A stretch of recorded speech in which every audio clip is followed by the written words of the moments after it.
Egie Award presented by Wrestling with Egos.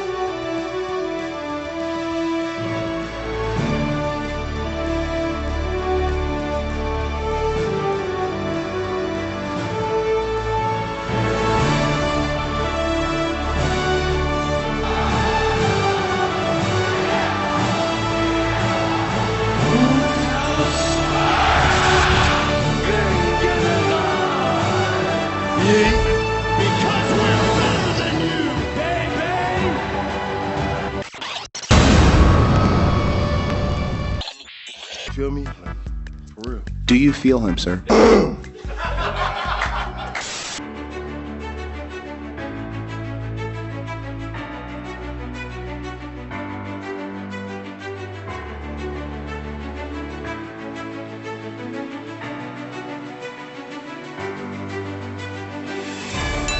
We are now into another new year, and with another new year comes a new set of awards. A tradition like no other, if you will.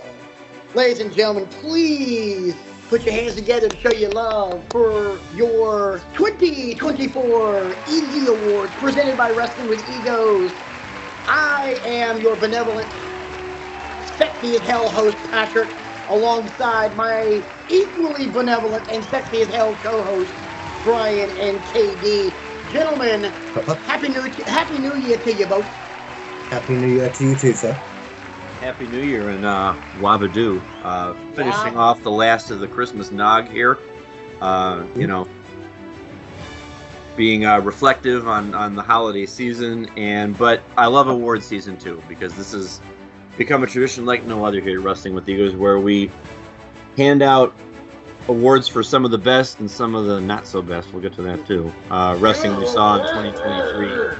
Because let's be proud of the fact, folks, that there was a hell of a lot of great, phenomenal wrestling to sink your teeth into in 2023. Absolutely. 2023, let's be honest, boys and girls, it was a great year to be a wrestling fan. Mm-hmm. You know, to quote Brad Pitt in the movie Inglourious Bastards and Cousin, business is a booming. Which it definitely is across. It definitely is across the globe. So many great shows, so many great matches, and great moments to talk about.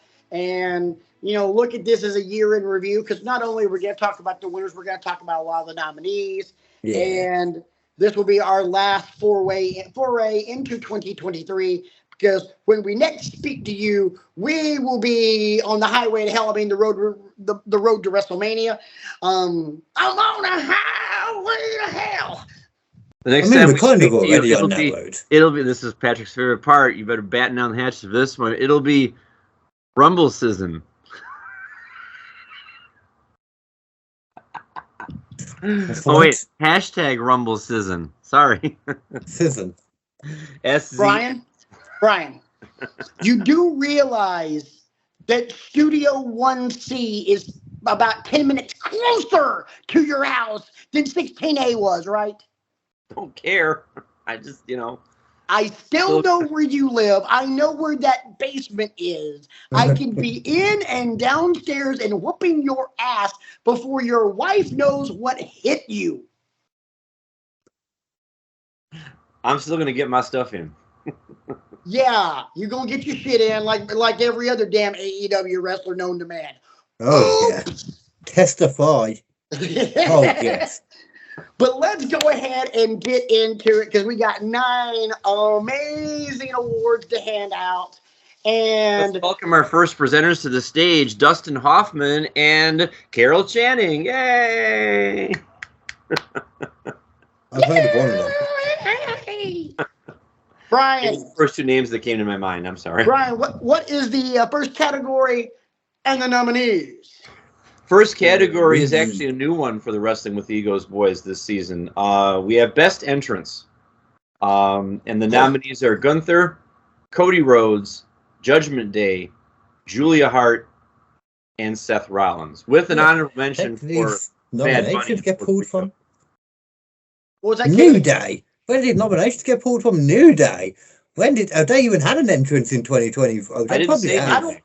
I don't think they even. I don't even think they were allowed to make an entrance in 2023. We just come back from commercial. They're in the ring. Right. I didn't say New Day either. I said Judgment Day. Oh, my bad. I wasn't listening. That's probably usually is what it is. To be fair, continue. Wow. Is this thing on?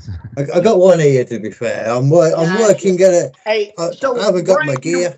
Brian did want to throw out one thing, and it was an honorable mention. Because when we put this category together, it's for like constant entrances, no one-offs, we're not talking about like Seth Rollins' entrance at Mania or anything like that. Which Roman Reigns with the grand pianos kind of thing. We're not talking exactly, about that. Which leads us to WrestleMania Backlash and Bad Bunny. Because if we're really going to nitpick, that's the entrance of the year.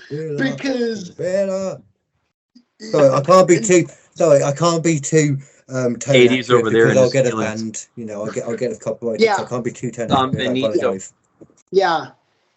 Bad Bunny coming out in Puerto Rico to Chambea, and that entire crowd knowing the song, singing along with it, the way they shot it, everything. Mm-hmm. That was loud as hell.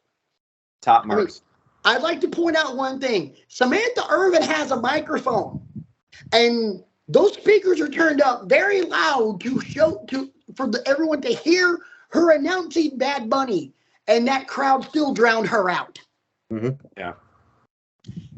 Damn. So Bad Bunny for entrance of the year. Katie, what was that again?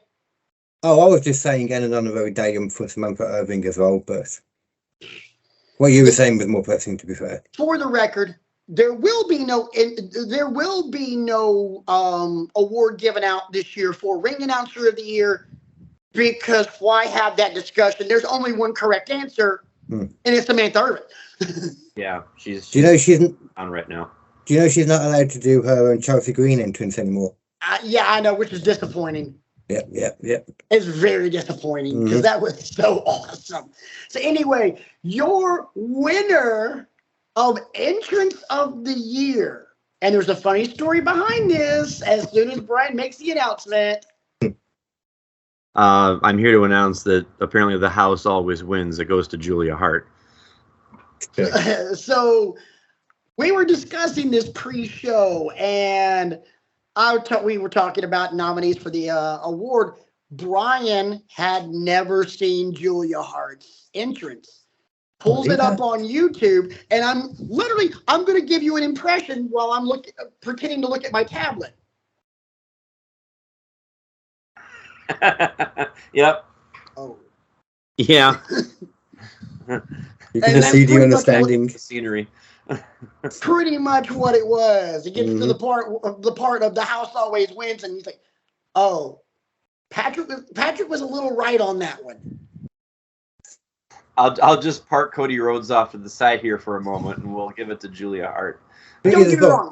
It takes what was great about the House of Black and Aleister Black and all that, his entrance, and it makes it better. The song's just cooler, and then even when it's looking like she's quick as well, so it doesn't take anywhere near as long for her to get on the ropes. Yeah, that is very true. And I'll say something else too. And time for a little class with the professor, the intellectual state of the wrestling masses here. What's one of the most important jobs any faction has? To get all of their members over. And by that measure, Aleister Black has done his job getting Julia Hart over, because Patrick, you brought this up in the discourse when we were talking about all these awards, and whenever Julia Hart's name would come up, you'd say, let's face it, she was the Varsity Blondes, or she was the Varsity Blondes cheerleader, at the beginning of 2022, and then she gets misted in the face by, and I used his wrong name, I'm sorry, Malachi Black. Malachi Black. She gets misted in the face by Malachi, joins the stable, and now look where she is. She's always abdicated for she's over as hell. KD? Oh, I'm saying I've always abdicated for spitting in girls' faces, so. And I believe last night, Brian, when you and I were discussing stuff, I believe I referred to her as the princess of the Black Throne. I like Yeah. that. And it fits perfectly. I mean, she talk about a complete 180 of a character and running with it. And the entrance has to say a lot about that. Definitely. To the point that she's now created her own sidekick in Sky Blue. Yes. That's how you know. I mean, it's just like I said. The point of a faction or a stable is all the members need to be elevated somewhat to get over. That's what the Four Horsemen did. That's what DX did. That's what Evolution did. You know. And I think the cool thing about Julia Hart is the fact that she, the rest of the House of Black, the trio, compliments her. She compliments them, but she is very capable of standing on her own. Yeah, and we couldn't say that 2 years ago. We weren't sure what. God, no. You know, if Pillman and Griff Garrison weren't along with her, you know, could she stand on her own? And the answer was a resounding no. Not at that point. I mean, I think she and Brody more so like she can definitely stand on her own a lot more than say Buddy Matthews can at this point. Yes, Buddy Matthews, as talented as he is, Buddy Matthews isn't even the best wrestler in his own damn relationship. And the sad thing is, he's been in 2 relationships with 2 different wrestlers, and both of those women have been more talented than him. Yeah, to be fair. He was once engaged to Alexa Bliss. He is now currently engaged to Rhea Ripley. Got it. I knew about Rhea. I didn't know who the other one was. Alexa. Alexa during their NXT days. Okay. You got to say sorry to Bron Breakker as well, who was somehow got to deal with the fact that he just broken up with Cora Jade. Hey, 1 second. I have to be careful saying a certain name because I have an Echo Dot right over there, and it literally just picked up me saying a certain name. Yeah. Got it. Ron. I just picked up. I'm about to say, thank God it didn't try to order anything. Ding dong. Oops. Anyway, next topic. The next category this evening at our Fine Awards program is Most Improved. And there's a theme here because, you know, we really couldn't come up with any other name until tonight at the pre-show meeting. So we do have an honorable mention to give out to Logan Paul for this award because he's grown by leaps and bounds in the ring too. Yeah. You know, continuing that standard of people from outside the world of wrestling, you know, coming into the world of wrestling and setting it on fire. But keeping in mind what we talked about with Best Entrance, this one is also going to go to Julia Hart. Congratulations to you, Miss, on being double crown. Double crown. Look at that. Hey. Double black crown. 2-0 so far in the 2024 Egie Awards. I mean, damn. I mean, no, she's not going to win Men's Wrestler of the Year. Funny enough, that was the one I was thinking of. Here, but no, Jake, that was the one I was thinking of. I promise you, there are 2 awards that she has no chance in hell of winning. Male Wrestler of the Year, and a very special traditional award that we give out, which will be the next to last award you will hear from us. Foreshadowing. We don't know what she'll do over the next year. Maybe she'll go for it, who knows? I just realized how many times name down. I mean, she's all over this paper. Yeah, she has probably had the best low key year of any wrestler in the business. Yeah, right. You know, she's had one of those just really sneaky good years. You know, you talk about, you know, because not only are we talking about Most Improved, we're also talking about breakout stars here in a little bit. And I mean, yeah, before the one for Most Improved. Sorry, I didn't mean to cut you off. Go ahead, sorry.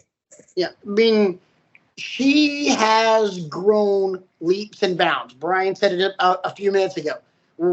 As we discussed it, she has gone from being the cheerleader behind Garrison and Pillman Jr. with the big gigantic bow in her hair to the house always wins and the TBS champion. If you would have told me 2 years ago they're going to put the TBS title on Julia Hart, I would have laughed in your freaking face. If you'd have told me that 2 years ago, I'd have said, "Watch the TBS title."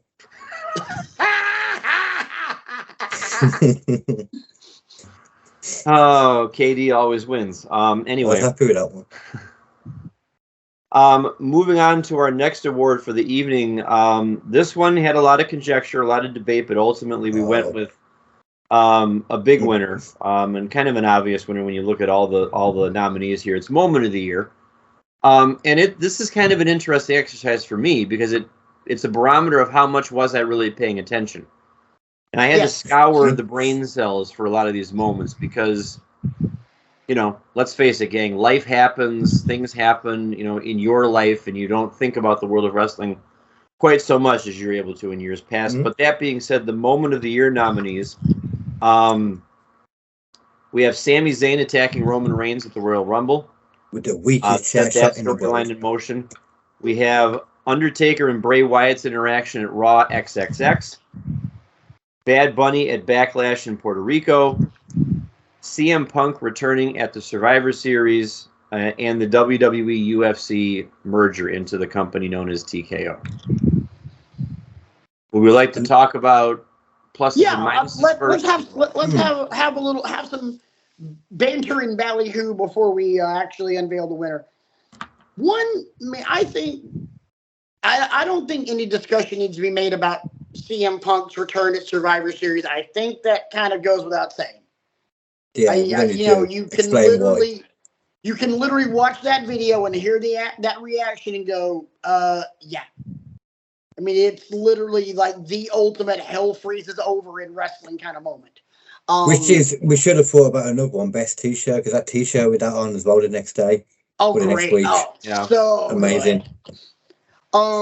Bad Bunny's entrance, as we discussed earlier.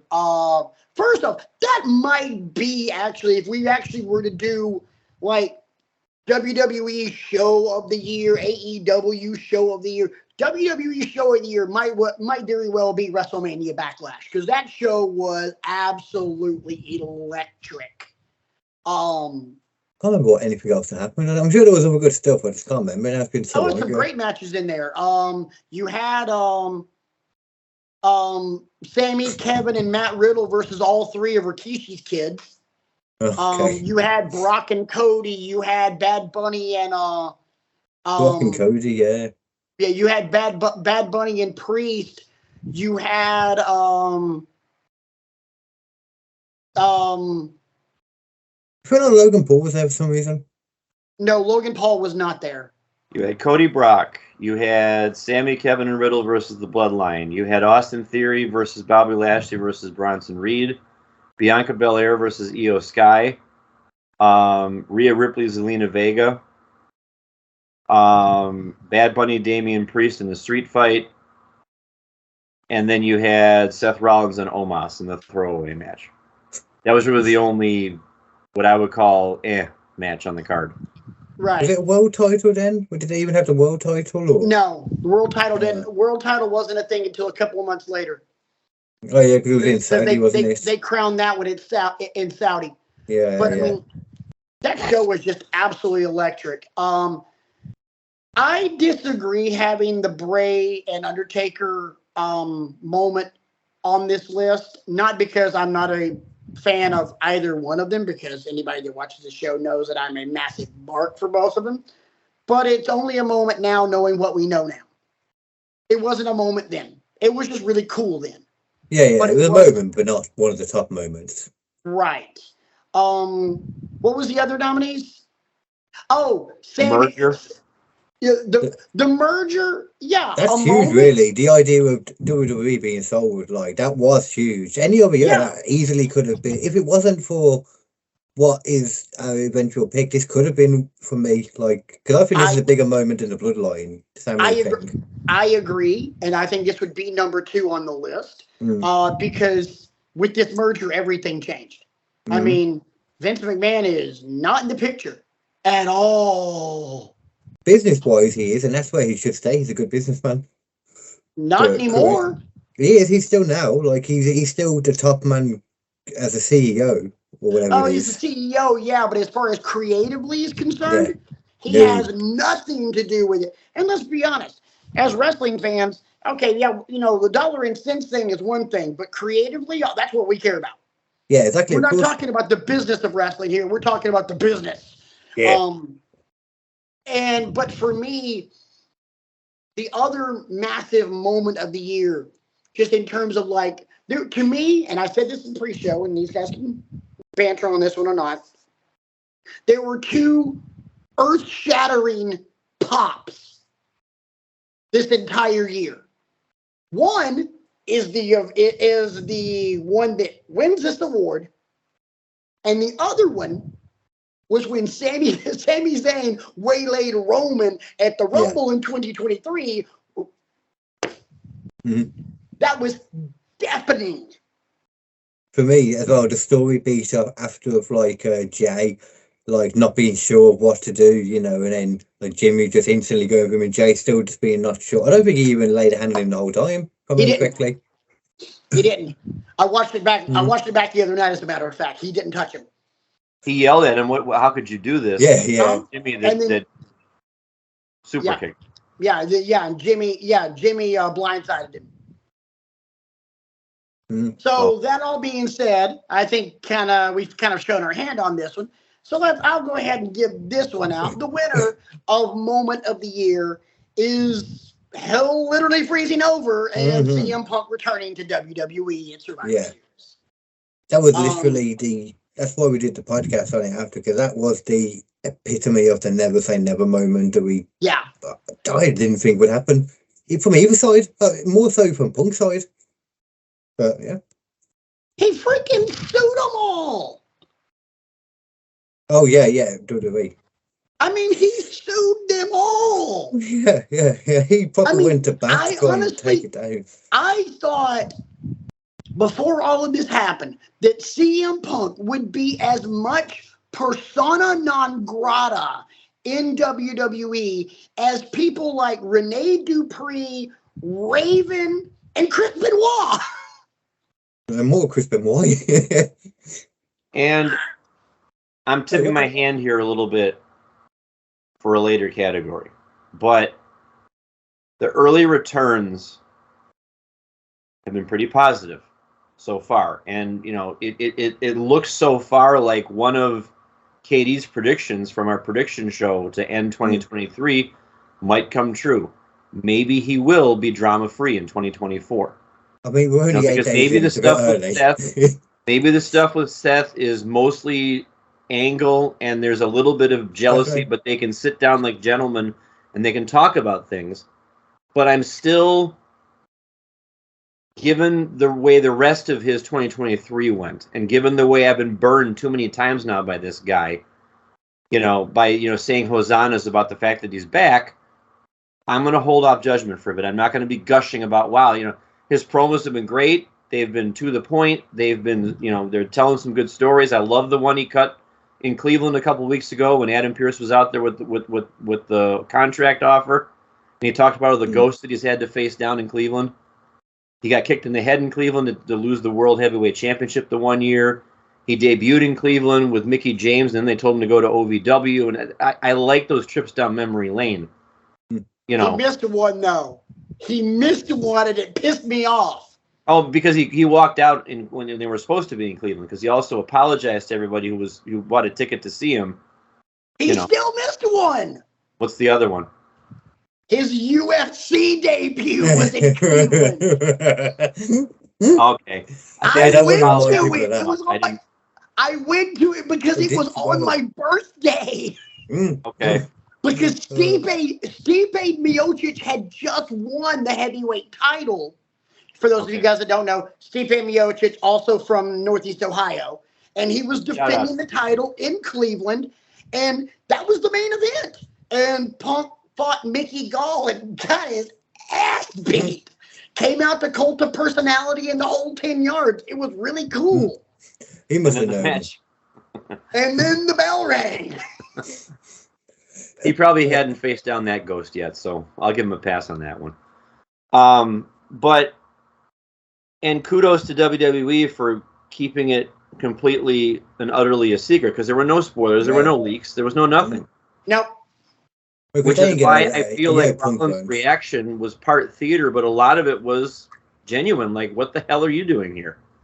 Yeah, I think he generally feels like he feels, but at the same time, they apparently the people in the match knew, so it was definitely put on, you know. And Michael, like we said, Michael Cole is not going to hold him back. If if Rollins wanted to go and do anything, Michael Cole is not going to hold him back. Right. Thank God Michael Cole was there, man. That's all I got. With one arm as well, you know. Last opinion I'll give on this one, and then let's move on. If there was going to be a problem, CM Punk will get through Seth Rollins, and there will be no drama. Because I guarantee you, right off the rip, Triple H set both of these guys down and said, okay, you may not like each other, but damn it, you're going to sit down and you're going to shut up and you're going to do business. Now shake hands. I don't think you even need to tell them both. Professional enough to do business. Yeah. After Seth Rollins, now we can flip a coin. Yeah, I just don't know anymore. That's why I say let's get through the program with Rollins and then see what happens. Yeah. But I really do think that it's a completely different place. So AEW, as much as we enjoy it, it's not run well in the back. It's not got a strong leader. There's a bit more oversight in WWE. If you really think of all the stuff that happened with Punk in AEW, none of that would have happened in a WWE situation. Not even none of it, exactly. So I don't think there will be anything nowhere near what we're seeing, you know. I agree. So let's go ahead and move on to the next. You got to get through Jamie Noble, boy, first, because he'll. Jamie Noble, by God. All right, our fourth award of the evening is for Breakout Star of the Year, and it's our first upset of the evening because the nominee that's won all these awards so far this evening is not winning it this time. I'm sorry, Julia Hart. You have been upset by somebody. The Cinderella story has come to an end. A lot of great nominees in this category because, as we said, one of the reasons that 2023 was so great was because of the ascendancy of a lot of these people that you've never really heard from before, didn't really expect much from before, and now all of a sudden they're major players. Your nominees for Breakout Star of the Year are Willow Nightingale, Julia Hart, aforementioned, the Creed Brothers, good-looking tag team, LA Knight, and Trick Williams, a late addition to the category and richly deserved. I like it. Yeah. Booker T doing all that shit during Trick's entrance, and I'm like, oh, for the love of God, shut up. But it's great, though. He's such a shill. Shill of the Year award goes to Booker T. Congratulations. Trick Williams obviously is a huge fan of Booker T anyway. You can tell from his moveset. Do we want to have some discussion on this one, or do we just want to hand it out? Yeah. I do want to have some discussion. Then we can move on because I think we've already tipped our hand on who the awards go into. Everyone knows who it would be anyway. There's only one person that's come from Trick Williams has got star written all over it. That guy is going to be a player.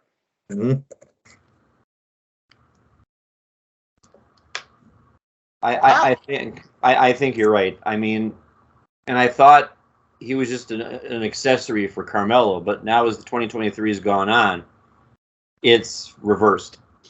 So we made bold predictions for 2024 a few shows ago. I will make a bold prediction just for the future. When it is all said and done, out of this crop of NXT superstars that we have right now, the two big names that we're going to be talking about will be Trick Williams and Braun Breaker. Probably. And that will be a feud. You could do worse than that. So to put a bow on it, Trick Williams and Braun Breaker will have a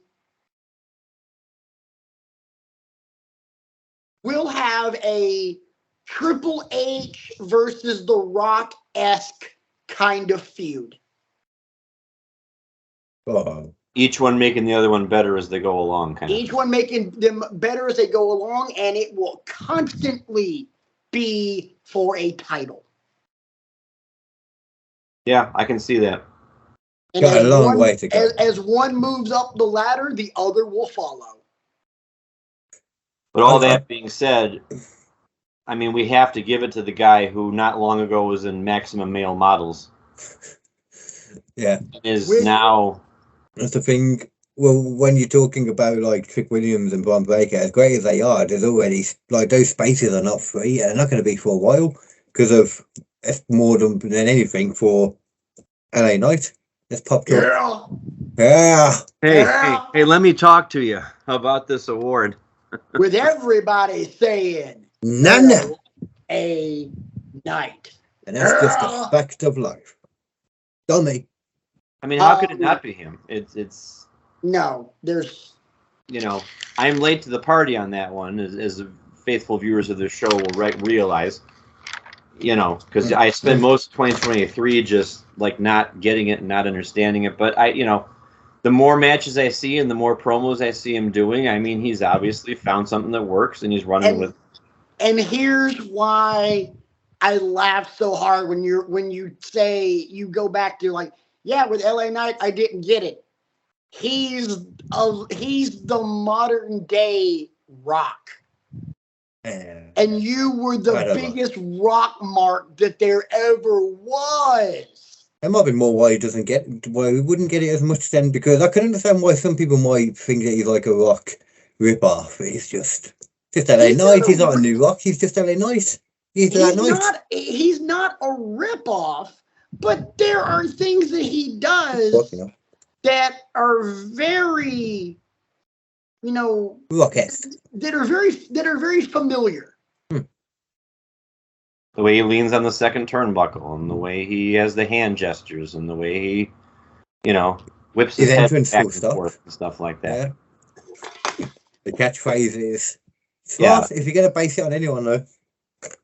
Hey, you could always do worse. So, yeah, let's go ahead and move on. Our next, I want to make sure I have our next award for the evening is another new addition to the Egies this year, and that is Best Storyline. Yeah. Best Storyline. And the nominees are MJF versus the Devil, The Rise of Judgment Day, Bloodline Civil War, and Trish Stratus versus Becky Lynch. I feel like we should have included MJF and Adam Cole, but now that we know that that's kind of the end of Adam Cole and the Devil anyway, MJF and the Devil anyway, that's kind of in that anyway, isn't it? I suppose. Thank you so much for outlining that convolution. That's why they're not winning this award. Yeah. Yeah. It's very convoluted, that storyline. Remember when we all thought the Devil was Hangman Adam Page? Not so much. Yeah. I have a deep-rooted love for the work that Trish and Becky did. I thought that this storyline and this series of matches proved that Becky is the best complete package of a women's wrestler in this generation, for now at least. There's a certain Australian lady in her late 20s that may have something to say about that as the years go. Some people like to call her mommy. And it also proved that Trish has still got it. Oh, definitely. Trish came 100%. back and it was like, is this WrestleMania 22? Pretty much. She was one of them ones that she was better than she was in a lot of ways, like Yes. psychology wise as well. Like she was always good, God, but yeah. it was just another level. And her heel work, it was phenomenal. So no, not winning the award, but flowers need to be given to that one because and the way they both helped Zoe Stark improve into a somewhat of a bigger player than she was before. Yeah, and there's somebody else that's going to be, somebody to watch in the next couple of years. I agree. Zoe's going to be a player. But one thing I want to circle back to on this one, a while back, and I can't remember if it was me, Brian, and RJ, or me, Brian, and Isaac, but we once did a GOAT episode on Trish Stratus. And generally when we do a GOAT episode, we are trying to discuss the validity of them as being amongst the discussion of one of the greatest of all time. I pitched this idea, this show idea to whoever my two partners were, Brian and whoever, as Trish not being one of the greatest of all time, but in terms of women's wrestling, Trish being the GOAT. Well, she proved it in 2023. I would highly disagree with that. As much as I like Trish, and nostalgia-wise as well, like her work rate is nothing compared to like your Charlotte. Charlotte is like the best women's wrestler. If you're just looking at the basic wrestler, like watching her in the ring and ignoring how annoying she is, then she's the best, I say. There are 1,000 wrestlers that have that are. I don't think Trish comes near to it though, even near to it. Like there are hundreds of wrestlers that have a better work rate and are more athletic and whatever have you than Ric Flair. But Flair's still the GOAT because Flair did it better before anybody else. Trish is the same way. I don't know, like maybe like persona and stuff, yeah. Like, but I don't know. I think Lita was better than her. I mean, out of the two.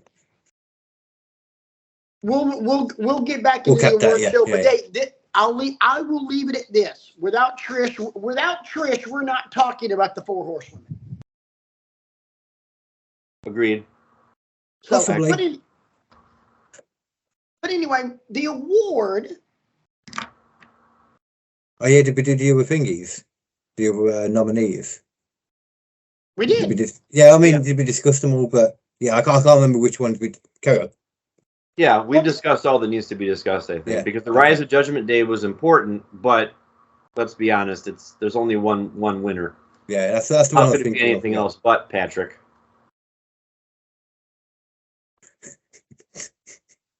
Acknowledge him. I mean, you have to. Okay, yes, great things happened with the bloodline this year. I mean, you had some riveting storytelling, and that in and of itself warrants giving the award to them. But also think about this. We're still talking about this, and it's been 2 fucking years. It's still good, I think, as well. There's still bits to it that you still are waiting to find out, and you're interested still. And you know what's added a brand new wrinkle to it? Nick Aldis. Yes. Nick Aldis makes the announcement to Paul Heyman to tell Roman Friday on SmackDown, tell your tribal chief that he's defending against LA Knight and AJ Styles and Randy Orton. And then on social media, Nick Aldis is walking out through the parking deck to his car. Social media catches me and went, great night on SmackDown, great night here in Vancouver. Appreciate everybody watching. Checkmate, Roman. Nobody's pushover. No. And that's not even including the whole Rock stuff as well now. That bit at the end, that's leading to. So I'm assuming that maybe we are getting that at Mania. Oh, we're totally getting into Mania. But that is a different show for a different time. Still all that story though, man. It's another reason. Oh yeah, no. That's going to be something that we're definitely going to be talking about in the weeks to come. Because after tonight, we're definitely doing every show that we do between now and April with eyes toward WrestleMania. Yep. But yes, the storyline of the year, I think maybe for the second straight year, the Bloodline. I think you might be right on that. And what kind of a testament is it to whoever's writing that a storyline is the best storyline in wrestling 2 years running? Yeah. I mean, Jesus. I don't have the foresight to make him last that long anymore. Yeah. It's one of the few that really is. Like, they've got a bleep in it as well, and it's a good thing as well. What is the thing? Moan about the whole Roman never being there, never being in matches, but because he's ready in a match means, he's got longevity, so he can have this whole kind of storyline going for so long, Roman went from being a champion to an attraction. He's Lesnar now. He really is, and, much like, certain people used to get really pissed off that Brock never defended the title. Guess what? Brock didn't need to. Roman doesn't need to. Yeah. It's annoying, but you're right. Especially now because there are so many people in WWE that can carry the fucking company without Roman being there week after week. It'd be interesting as well, because even when he does lose the title, he can carry on being that. Like, he'll still be that attraction. Like, he'll still, his matches will still mean as much even without a title. I can't argue that. Next award of the evening is Female Wrestler of the Year. We have 4 nominees in this category. And if you haven't already guessed, without hearing these nominees, who Female Wrestler of the Year award, if you haven't figured it out, we got a problem. Because there's really only one answer here. That being said, the nominees are Becky Lynch, Timeless Toni Storm, Rhea Ripley, and Julia Hart. Shocker there. It ain't Julia Hart, by the way, boys and girls. No, Tony upset in terms of. And it ain't Toni Storm either. No, but she deserves an honorable mention because. Oh my God! When I accidentally interrupted you earlier, and I was like, sorry, carry on. I suddenly thought we should have had Toni Storm in the most improved category. Oh my God, you're right. But that was done by it. Yeah, we could have. She is great, but she's nothing compared to the winner. No, I mean, but let's be honest. Timeless Toni Storm has given us some really freaking funny moments. Yeah. Chin up, tits out, and watch for the shoe. And in Luther as well. That still gives me the giggles. And in Luther too, man. It's just building it. It's great. We know Patrick's already crashed Pro Wrestling Tees trying to order the shirt, so it's fine. But I mean, this is probably one of the least amount of discussion went into this award because we looked at the 4 women and we're like, okay, it's obviously Rhea, right? Does anybody have reason why it's not? And there were crickets in the room. If it was best wrestler of the year and it was men and women put into one category, it'd still be like it could be Rhea, maybe. Like yes, probably is. Probably. Because I'll put it this way. I'll give you my reasoning for this, and then I'll open up the floor to whoever wants to take it. When you're as talented in the ring as she is, when you have as much charisma and character as she does, and then when you're pretty much the leader of the faction you're in. Because let's be honest, the leader of that faction is not Finn anymore. The leader of that faction has never been Damian Priest, and it sure as hell ain't J.D. McDonough or Dominic. It's R-Truth, goddammit. Well, yeah. Congratulations. But I mean, Rhea's this. It's like I put in the Google Doc notes. Rhea's the straw that stirs the drink for the Judgment Day. She's trying to side up to Drew McIntyre and saying, you could do a lot worse than joining up with us. And she's, staring down Kevin Owens, or she's staring down and with no fear, no hiccup, no nothing, and it's believable. Didn't he press slam Otis? I swear that happened. Probably. Yeah. Rhea is being booked as the biggest badass in all of WWE. Mm-hmm. At this point, it would not shock me if they had mommy staring down Brock Lesnar. Or Roman Reigns at some point. Why not? No, wouldn't Yeah, that shock could me happen at all. And I want to point out one thing. And to me, this completely solidifies the fact that she is not only Women's Wrestler of the Year, she's the Wrestler of the Year. Who does she spend 99% of her screen time standing next to? Dominic Mysterio. Who and what is the resounding sound that people make when Dominic Mysterio opens his mouth? What is the resounding sound that people make when either A, Rhea's music hits, or B, Rhea speaks? Yeah, I just get an erection. I don't know. Mommy, mommy, mommy. Rhea is in one of the two biggest heel factions in wrestling, and she's getting cheered. Mm-hmm. Yeah. No matter what she does, she can't It's help it. rarefied air, and it's. She is only one of two heels in wrestling in 2023 that got cheered. The other one was the scumbag. Yep. Yeah. MJF, Rhea Ripley. The only two that are like, no. Why are you cheering them? They're heels. Yeah. MJF turned face. So that being said, goddamn heel. Rhea, here you go. Here's your. Yes, just to Here, throw that please award. don't beat us up. Please humbly accept this Egie Award. She could be a scary badass and also hot as hell at the same time. It's crazy. Oh my God. Shouldn't happen. There are true statements, and then there's what KD did. I mean, Might as well end the show on that one, folks. Thanks for. She is a terrifying woman, but my God.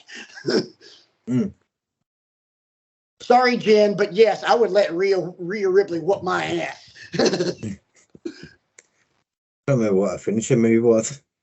I can't think what the name of it is now. Riptide. Riptide, yeah, she can riptide me at any time. That's good now that I'm about to.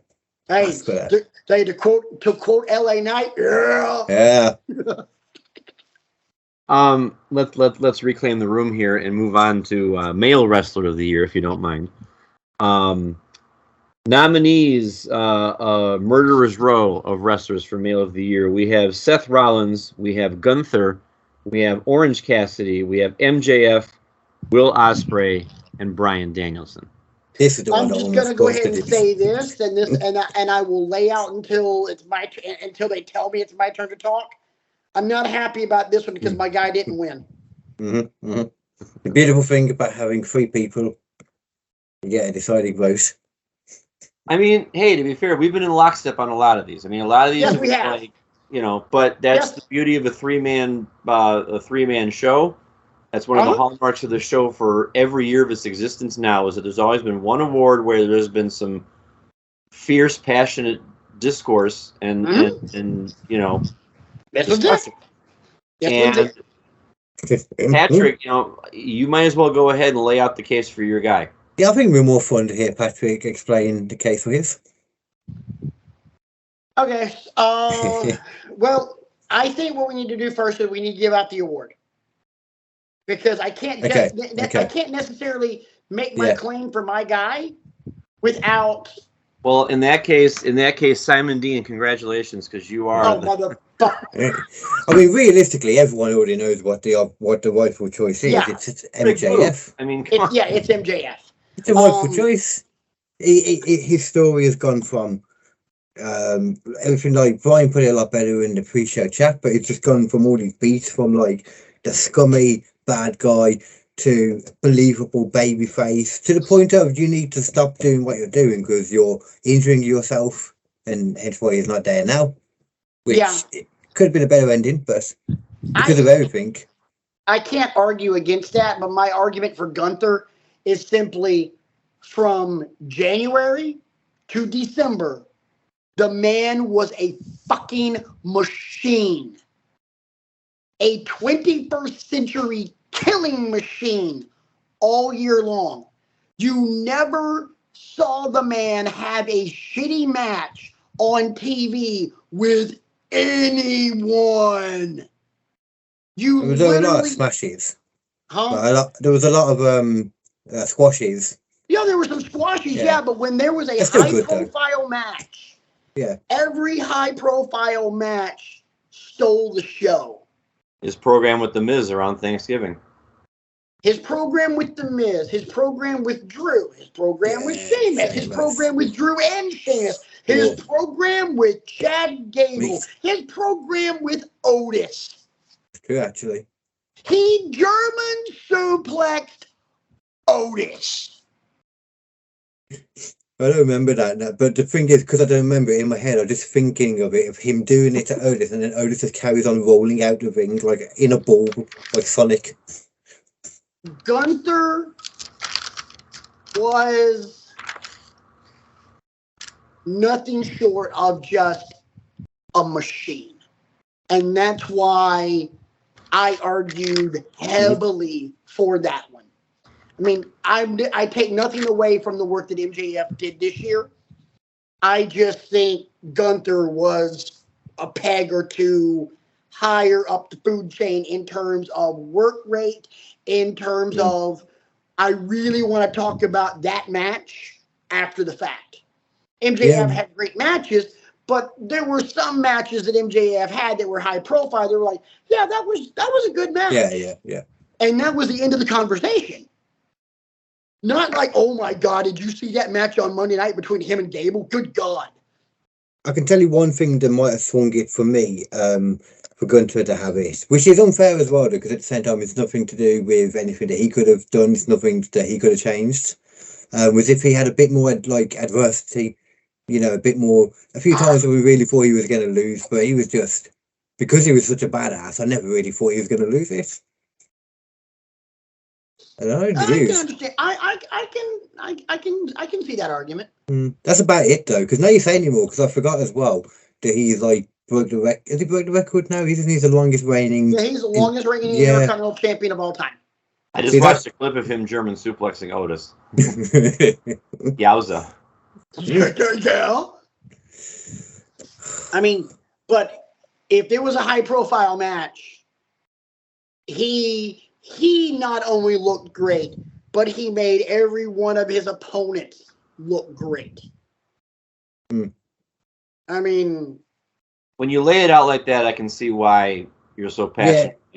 It's hard to argue with, but yeah. I'm such a huge fan of the guy. I mean, he's probably right now my favorite worker in wrestling. I mean, definitely one of them for me. I do have to say though, so in terms of like just guys I love seeing work, it was also real fun on Friday night watching Pretty Deadly take on the team of Butch and Tyler Bate. Big strong boy. God, Welcome back. I love me some Tyler Bate. Oh my God, he looks strange. Like, he just looks like, because he's so beefy as well, and he's so short though. Yeah. He looks unproportionate because he's so wide as well now. Yeah, but it's just like, as well. And as short as he is, and you're like, Jesus Christ, that kid is strong. Yeah. Freakish. Anyway, moving along. I was thinking about that when I was on. Didn't somebody have a prediction about like a mustache mountain reunion or something to do with that on the main roster? Was that not? No. No, I don't think so. Must have been something else I heard that then. Okay. We've reached one of Patrick's favorite time-honored traditions here at the Wrestling with Egie Awards, and that's when we give out the Nia Jax Memorial Award for Worst Performer of the Year. And we have a plethora of nominees to choose from, and I will go over those nominees right now. as fast as I can before Patrick interjects with what I know he's about to interject with. Your nominees for the Nia Jax Memorial Award for the Worst Performer of the Year are Sky Blue, Young Bucks, Red Velvet, and CM Punk. But none of that fucking matters because the name of the award is the Nia Jax Memorial Award for Worst Performer of the Year. So therefore, the winner is always Nia fucking Jax. Always and forever. Yeah. From now into eternity. I have to say one thing though. Why is Sky Blue on that list? She needs to be removed on that list post haste. Dude, a couple of years ago, we put down names of guys that we filtered out for Wrestler of the Year.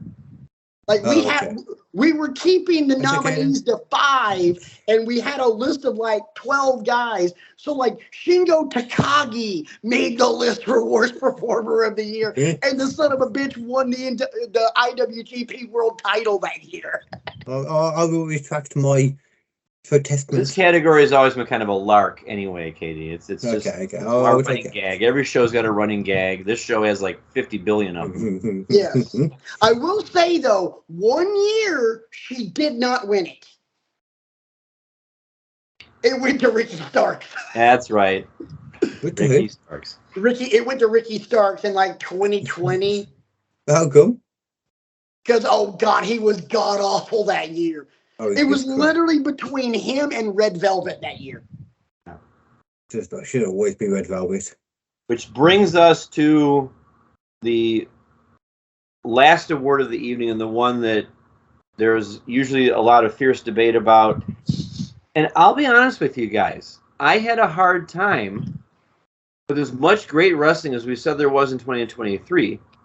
I had a hard time coming up with a lot of what I would call relevant nominees for this category. And the reason I use relevant is because a lot of the great matches that were out there, whatever rating scale you subscribe to, they happened at events that the average wrestling fan would not normally see. They happened in like Pro Wrestling Noah, for example, or they happened in New Japan, or they happened, wherever they happened. And I view it differently. Because the nominees that we have, 3 or 4 nominees? Just 3. We have 3 nominees. I view those 3 I view the fact that we had a ton of great matches. But we only had, in my opinion, these 3 as the holy shit kind of matches. Yeah. Because, let's face it, we all know that Will Ospreay doesn't put out clunkers.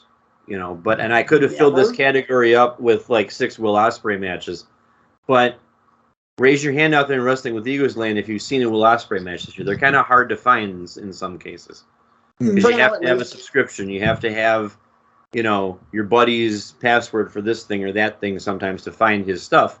I've only seen reactions from somebody else. For now, at least, wait a couple of weeks and that's going to change. True. That being said, the nominees for the most prestigious Egie Award for Match of the Year, from AEW's Revolution, the Iron Man match between MJF and Bryan Danielson, chef's kiss. Yeah. From Full Gear, would you call this a hardcore match or was it just a match? It was a Texas Death Match, wasn't it? Death match. It was a Texas Death Match. First Strickland and Hangman Adam Page. I don't have the stipulation written down here, so I apologize for that. Yeah, it was a Texas Death Match. And then from WrestleMania 39, Night 2, I think, is a triple threat for the Intercontinental Championship between Drew McIntyre, the aforementioned Gunther, and let me talk to you, fella, for a second, Sheamus. And the winner... you're forgetting something about that match. Oh. Where the first guy to die in that match loses. Yeah. And I'm actually very happy about this award because a lot of times when everybody hands out their match of the year, we find ourselves looking at the usual suspects. We find ourselves looking at guys like Kenny Omega. And we find ourselves looking at guys like Bryan Danielson. And we find ourselves... Rollins. Yeah. But...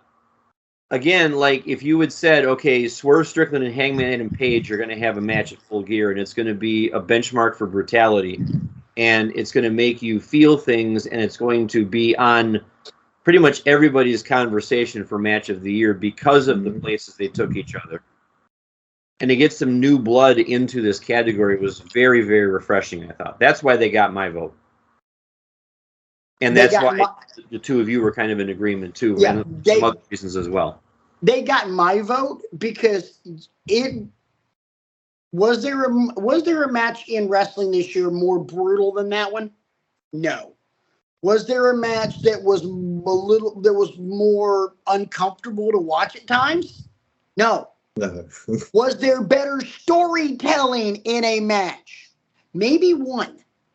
Maybe. So when you're kind of looking at, you're checking off all of those boxes, Swerve and Hangman checks off more boxes than any other match. So for me, that's why it got my vote. Do not get me wrong. Watching MJF and Bryan Danielson in that Iron Man match was a thing of beauty. Watching Gunther, Sheamus, and Drew McIntyre beat the unholy, miserable hell out of one another was a thing of beauty and brutality. But watching Hangman and Swerve try to destroy one another while telling a story. It wasn't just a hardcore match. They told a freaking story in it as well, boys and girls, and that's high theater when it comes to like hardcore gimmick matches. So and the other point that I'll advance is Hangman Page has done some great work in 2023, pivoting away from all the CM Punk drama, and he used 2023 to get other people over. Yep. And whether it was conscious or not, Swerve is a better person now, a better performer for having worked with Page because of the places Page took him. And Page is now kind of like the connoisseur of the Texas Death Match because he's had quite a few now against, This was the first one he ever lost. So it was another level to make it even cooler. Yeah, I think that's correct. I think up until Swerve, he had not lost one. No. Another thing I'd like to say is Hangman is starting to become the measuring stick in AEW. Like, he's good, yeah. We want to get somebody over. Let's put him in the ring with Hanger. No, it wasn't that clear cut for me when I was like, because I was worried about like picking the death match just because of it being recent, and it being. Right. But because I really did love that the triple threat match, like I loved the Iron Man match, but that was just more picking that one for me. KD, that's why we wait until pretty much the middle to the end of December to start talking about this stuff. Yeah. There's still great wrestling that happens in December. Well, what was it 2021 where we had a massive list of matches for match of the year, and we're getting into mid-December and more pop up? Well, I think it was 2020 when Ilya Dragunov and Walter had that match at NXT UK. That was like December. That was like early December 2020, and I'm like, guys, no, I don't think you understand. And one of the two of you, this was back when RJ was on the show with regularity, one of the two of you hadn't seen it yet. And I'm like, guys, I'm like, RJ, carve some time out, please, for this match. He's like, all right, I will. And then a couple of days later, he texts us, and he's like, well, shit. Yeah, and by the way, that was match of the year. Yes, and that's why we wait. Yeah. If we started to talk about this in September, that would be pointless because so much more things can happen anymore because you never know what's going to happen. I mean, we've had title changes in December before. Yeah. So, I mean, and I remember one, I as I recall, Samoa Joe beat Finn Balor for the NXT Championship in December at a house show one year. Yep. Back in like 2015 or 16 or something like that. Yep. So that's why we kind of hold off and we say, well, let's hold on just a second. And, that's why we do that. Yeah. So obviously your winner for match of the year goes to Swerve Strickland and Hangman Adam Page for that deliciously brutal Texas Death Match at Full Gear. Mm. One match I do want to give an honorable mention to, mainly because it was just a complete chaotic clusterfuck, but it was so good, was the men's tag team extravaganza at night one of WrestleMania.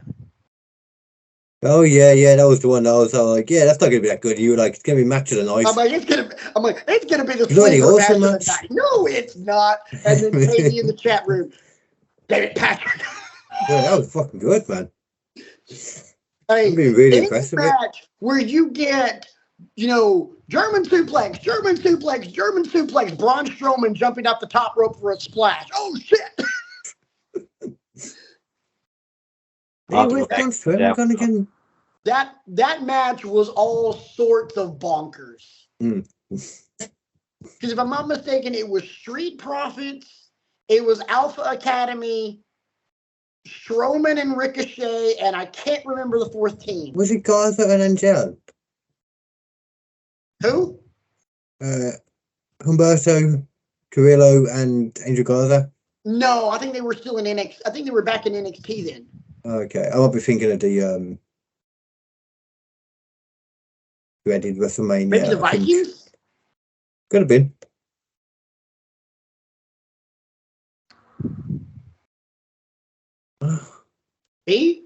I'm looking it up. Who have you already got again?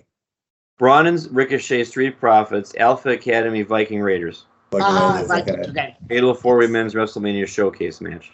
I do enjoy watching Viking Raiders a lot as well. Oh yeah, they're great. But yeah, dude, that match was fun. I don't want an award show to get away without us talking about that one, because that one was just fun, man. And at the same time, I want to get my shit in, because that might be my big one in terms of, yeah, I called it. Yeah, you did. For sure, man. One of the ones that you remember as well, like I fully remember that feeling of being like, damn, it was right, man. This is a good match. Yeah, that one was fun. Gentlemen, I raise a glass to the year that was 2023. Mm-hmm. Raise it with you. Whatever beverage you have. The rest of this Christmas nog here. I have no more Christmas nog. I have no more Christmas beer. I drank it all. I didn't do that much. There's always next year. There's always more time to drink. Thank God I work for a beer distributor. Yeah. Well, we thank everyone out there in Wrestling with Eagles Land for joining us as a recap of the year that was 2023. However you're watching us, whether it's on YouTube or listening to us on iHeartRadio, Spotify, Amazon, Apple, Google, all of the fine purveyors of podcasting pleasure out there. And we want to have you strap in and join us for the ride that will be 2024, because as bonkers as 2023 was, 2024 is potentially shaping up to be quite the ride as well. So thank you from all of us to all of you. In closing, before we get to the taglines and all that stuff, let me ask one simple question to the other American sports fan here. Brian, did Ohio State win their bowl game this year? No, it was an abomination. Okay. Did Alabama? No, they got housed by Michigan. Did Auburn? No. They got absolutely massacred by Maryland. But did the Jacksonville State Gamecocks win their bowl game? Yes, they did. My fucking alma mater, baby. Fear the beat, bitches. The only school in my home state that actually made a bowl game and won it. The two power schools, they shit the bed. Jacksonville State wins that bitch in overtime. Hot damn. Good stuff. I love that name. Yeah, I had to get that one in, because haven't been able to. Besides, brand new hoodie from a friend back home. Thanks, JB. Love you, my girl. That being said, for the funniest guy in the room, for my best friend, the smartest guy in the room. I am still the most obnoxious and the loudest guy in the room. Wishing you guys a very happy new year. And as the as the ancient proverb goes, may the best of your past be the worst of your future. So until whenever the fuck we're doing the next show, this has been Wrestling with Egos. This definitely why we love wrestling. And most importantly, may all your wabbas be wabbadoos. Be doing. Wabba doo doo. Wabba doo doo doo doo.